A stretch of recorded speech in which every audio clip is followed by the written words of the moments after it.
23rd, 2023, Jamal parked at the edge of Big Mama's driveway, gripping the wheels so hard his fingers ached. He hated this. Not the food, of course. The food was legendary. Green seasoned like love, mac and cheese baked to golden perfection, sweet potato pie that could make you cry. No, it wasn't the food. It was the questions. The judgment. The chaos. Why you only come round for food?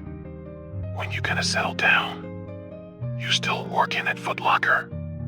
Every time, it was the same, like stepping into a war zone disguised as a family gathering. But this year, he had a plan. 20 plates. Not 10. Not 15. 20. Enough to last him for weeks.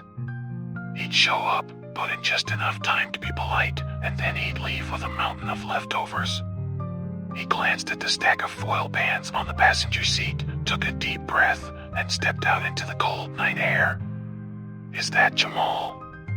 Uncle Don's voice boomed from the porch, slurred and cheerful. Jamal's stomach sank as his uncle staggered toward him, a red Solo cup in hand. Boy, look at you. Last time I saw you, you was knee-high to a grasshopper. Jamal forced a smile. Good to see you, Uncle. You got a girl yet? A job? Jamal sidestepped him, muttering, I'm good, Uncle, and headed for the house. The house was alive with activity. Laughter, music, and the clatter of dishes filled the air. Kids darted between adults, and every surface seemed covered in trays of food. The smell of turkey, yams, and cornbread hit Jamal like a warm memory he didn't want. Jamal. Aunt Bev called from the kitchen, her arms already open for a hug. Before he could dodge, she pulled him in tight. You don't call, you don't visit.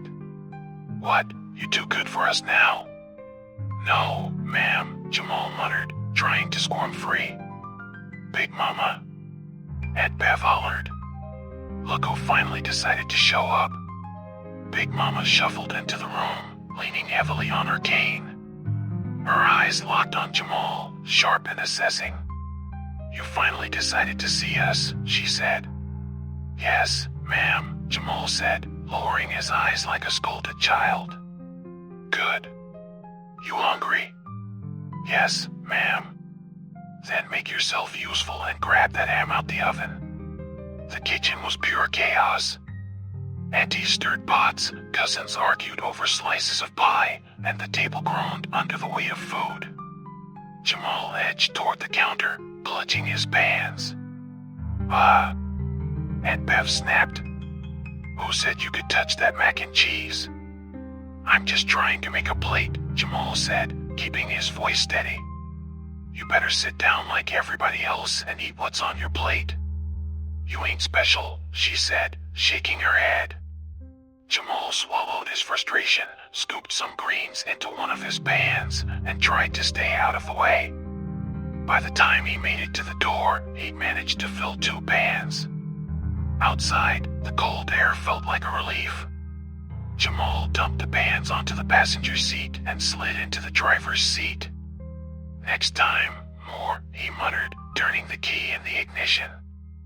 The engine roared to life, and Jamal exhaled. He'd made it out. But when he looked up, the house was still there.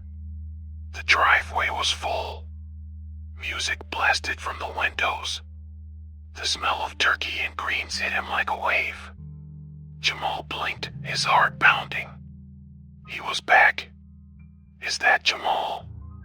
Uncle Don's voice echoed, the same grin, the same Solo cup. Jamal shoved past Uncle Don, ignoring his questions, and headed straight for the kitchen. He didn't have time for pleasantries. The questions came faster this time. When you gonna settle down? You still working at Foot Locker? Boy, you look skinny. He scooped mac and cheese, yams, and turkey into his pans, ignoring Aunt Bev's protests. You leaving already? Big Mama's voice cut through the chatter. Yes, ma'am, Jamal said, not turning around. You know better than that, she said, her voice low and firm. Jamal shivered, pushing through the door. By the third round, Jamal knew he was trapped. The laughter grew sharper.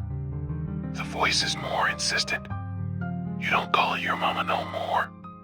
You still single? What? You scared of commitment? Big Mama's eyes lingered too long, and Aunt Bev's smile didn't reach her eyes.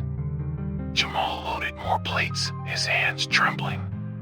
You think you can just take and leave? Aunt Bev hissed, her voice cold. Jamal bolted for the door, but when he reached his car, the loop restarted again. By the fourth loop, the cracks started to show. The music skipped, repeating the same line over and over. The shadows in the hallway stretched too far, bending unnaturally. When Aunt Bev hugged him, her grip was too tight, her hands ice cold. You look tired, baby, she said, her smile sharp. You been eating enough? Jamal tried not to flinch as he pulled away, heading straight for the kitchen. The house felt smaller now, the walls closer, the air heavier. The laughter overlapped with the music, creating a dissonant hum that made Jamal's head ache. You don't belong here, Big Mama said softly as Jamal reached the door. Her words echoed in his head as he ran outside. By the seventh loop, Jamal was frantic. He loaded the plates with shaking hands, ignoring the way Aunt Bev's eyes followed him, the way Big Mama's voice seemed to echo in his mind. You think you can leave? Big Mama's voice echoed. Jamal reached the door, but it felt like the house was breathing, the walls pulsing like something alive. The eighth loop was different. The family was waiting for him this time, standing silently in the kitchen. Their faces were blank, their eyes dark. You think you can leave? Big Mama said, her voice cold and hollow. The house groaned, the walls splitting to reveal rows of empty plates. Each one had his name written in sauce. You've always been part of the family, Aunt Bev said, stepping closer.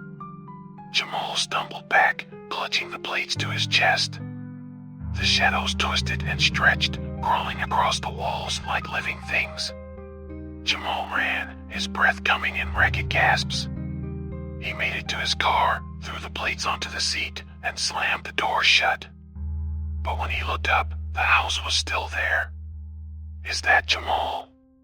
Uncle Don's voice rang out, and Jamal screamed, slamming his fists against the steering wheel. If you ever find yourself at a family gathering, remember, some plates aren't meant to go.